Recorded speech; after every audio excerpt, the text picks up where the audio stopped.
G'day everyone. So today's video is to help you find a pair of socks that will last for a year or more.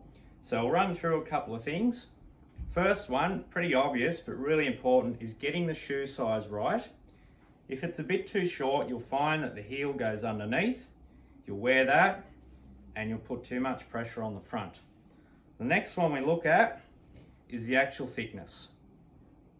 Between a fine knit, a middleweight or a really thick sock, matching the thickness to your shoe is crucial. If you've got any movement in the shoe, under the foot or the heel areas, you'll find that movement starts to rub, so you got blisters or you wear out your socks really quick. The other thing that we'll look at scrutinising is the shape and the angle of the heel. The closer we get to a 90 degree, the better that the sock is going to stay in place. The depth of the heel will help it sit better. So that helps to hug your foot and stay in place. The other thing to scrutinise is stretching your socks.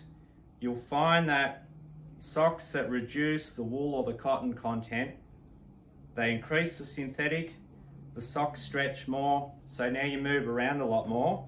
And by the way, that can also cause the sweaty foot problem. If the content is below 50%, the sock is not really wicking away, drawing away the moisture. So you'll find that you're wet cold, or you have other skin problems. So they're probably the main ones. If you have any questions, get in touch with us any way you can and reach out.